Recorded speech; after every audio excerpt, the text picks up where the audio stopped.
Welcome to Amy Learns to Cook. On the show today, we're going to be unboxing my brand new Cuisinart 12-cup food processor.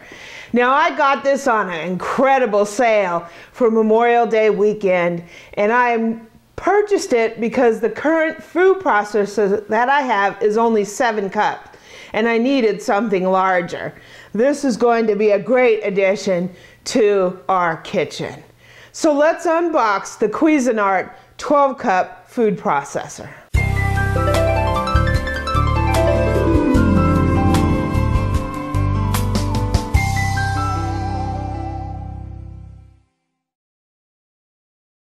Okay, so I made the decision to purchase a new food processor because the one I have is only 7 cups and it's a little too small for my big job. So I wanted something a little bigger. I made the decision to get the Cuisinart after doing quite a bit of research. I initially wanted to get the 13-cup KitchenAid Architect. And after looking at the reviews, I decided against it. They had a great price on it. It was normally $300, and they were closing it out for $150.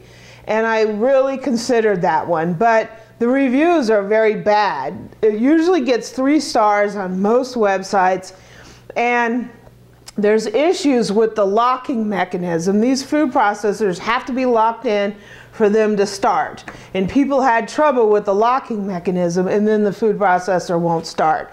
So I decided to get this Cuisinart because it gets great reviews, and I think it will last a long time. So this is the 12-cup Elite Collection food processor.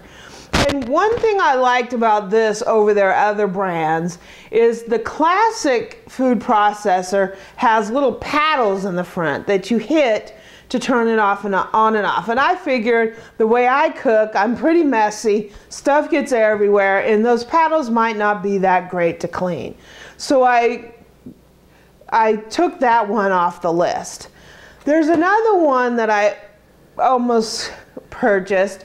It's more of a plain, it doesn't have a lot of the fancy features that this one has, but it is very highly rated. The only reason I didn't get that one is because they only had it in a 9-cup, and I wanted something larger than that.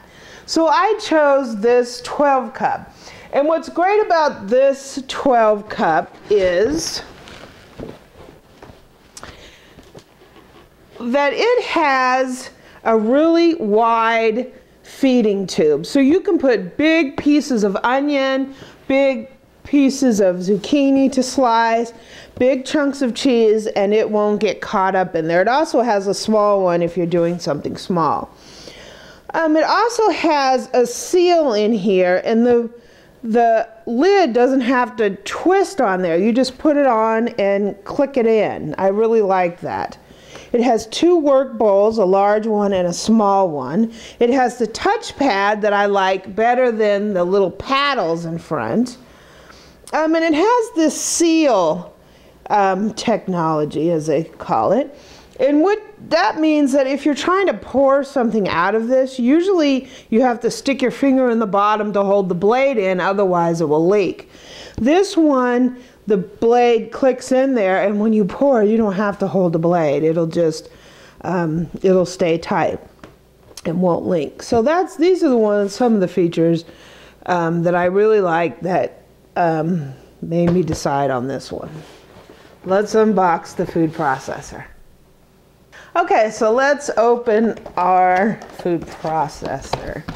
And the first thing we have is just a little quick reference guide for assembling it. We have a little cleaning brush. We have a really nice instruction manual with the registration with some recipes and stuff, so we'll take a look at that. And let's see what else we have in here. Here's a blade. So it looks like it's going to be good for chopping. And here's another big blade. So this is a smaller one, and this is a bigger one. You can see the size. So, what else do we have in here? It's like a treasure hunt, right? This looks like it's the lid. And has some, I don't know, you want to keep this sticker on here? Unless you're going to return it. No. So this is what I was talking about. It seals it really nice, and it also has a pour spout. And it has, you don't have, usually you have to twist these things to get them to lock in. This one has, you just put it on and lock it with these buttons. So that's going to be a really nice feature.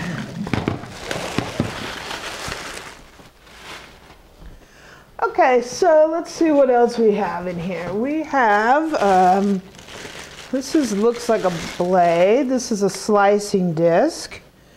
Caution, very sharp. It looks very sharp. The back here, this blade actually adjusts. So you don't need a lot of different blades. This adjusts the thickness of the blade so you can have a thin or a thicker cut. Let's see. This looks like a shredding disc. So that's the shredding disc. You can flip it right. It's two. Does one job one way and another job another way? Yeah, I think. Is it like fine? Yeah, it's like thick on this side and then finer on this side. So that's pretty cool. Okay, so I don't know what those are. Okay, so this is, let's see what else is in here. This looks like it's the little thing that holds your blades. So I think this goes in here somehow, and that's what holds your blade. Take that out like that. It also has a little scraper paddle. It's kind of cool. I guess that's for scraping your bowl down. Okay, now this is going to be the fun part. Okay, so let's see. This is the bowls, and it has a little inner bowl for chopping herbs and garlic and small jobs. That's kind of neat. It has a pouring spout, which is neat. This is your main bowl, and it's got this little thing in here. Look how deep the shaft is. Yeah, and this is really deep. One of the things I noticed on some food processors is this right here is really low. So the amount of actual liquid that you can put in it, say you're doing a salsa or a soup or something, can only reach the top of this thing where the blade goes on. Otherwise, it's going to leak. This one has a locking system where it locks on here, so when you pour it out, you don't have to hold your blade. I don't have this set up. You don't have to hold the blade in here. It locks in there. And with this being real high, you can really fill this pretty full with your liquid. So that's really great. Let's take this sticker off here. We're gonna have to wash up all these parts to test this baby out. Okay, so also in here, this is the dough blade. This is for making pie dough, pizza crust, all that fun stuff. What else do we have here? This is our plunger, and pretty much what's great about this is it's really wide, and you can put you know, a big piece of onion in there. You could also put something small in here. This goes here for the small bowl. Then the lid snaps on And then your plunger goes there. So let's see if we can take out the motor part.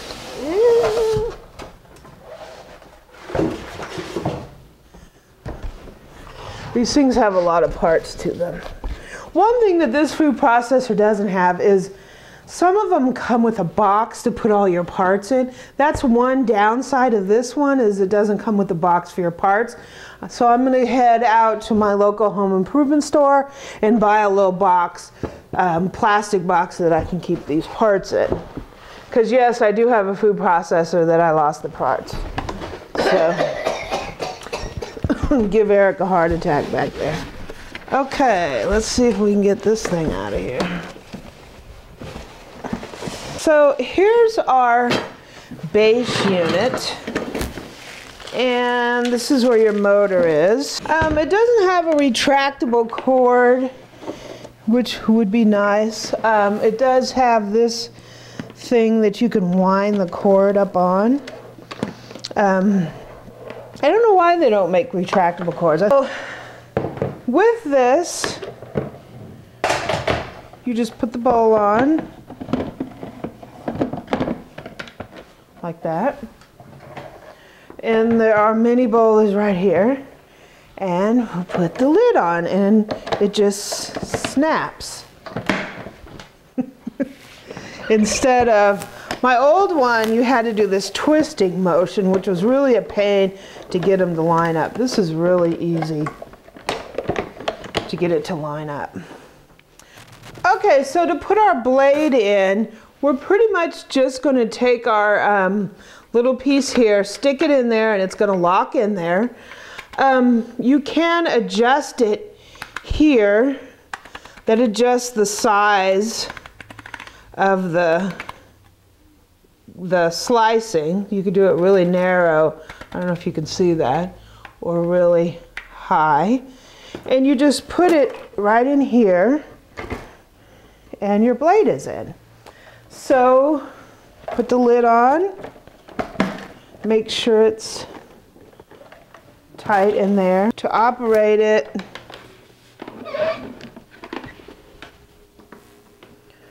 just plug it in, pulse, you can turn it on,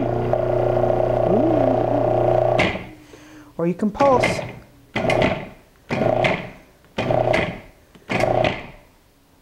Yeah. It's looking good. Let's put that bad boy on here. It does lock in pretty nicely.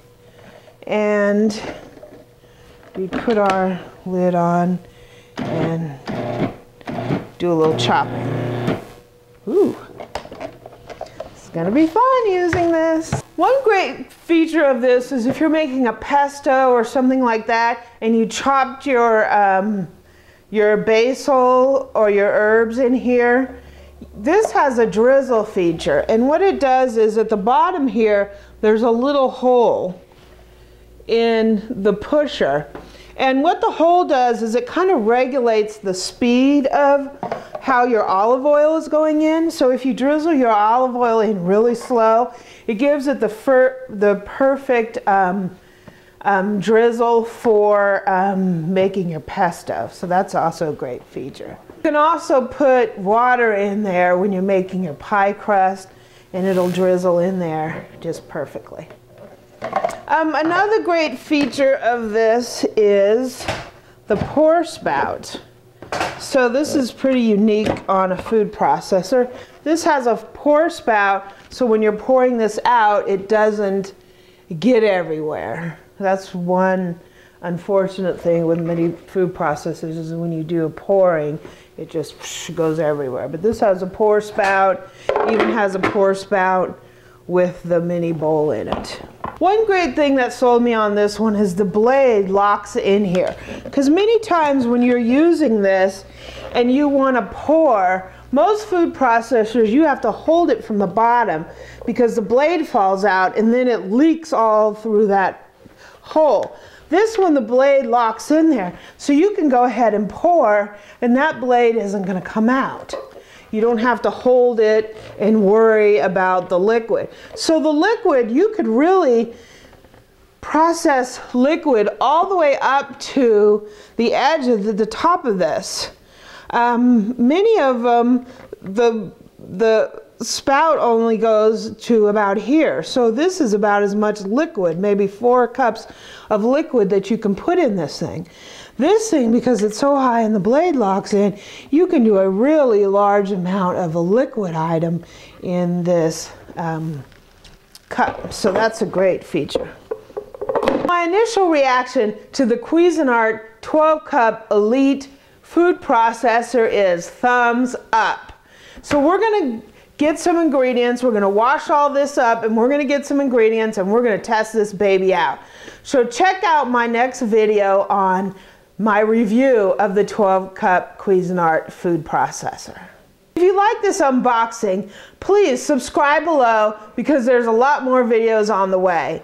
Also, give me a like and a comment and let me know what kind of food processor that you have and what do you like about it and what you don't like about it. Also, visit my website at amylearnstocook.com where I have a lot of information on cooking and equipment and also my blog. I'm also on Twitter and Pinterest at Amy Learns to Cook.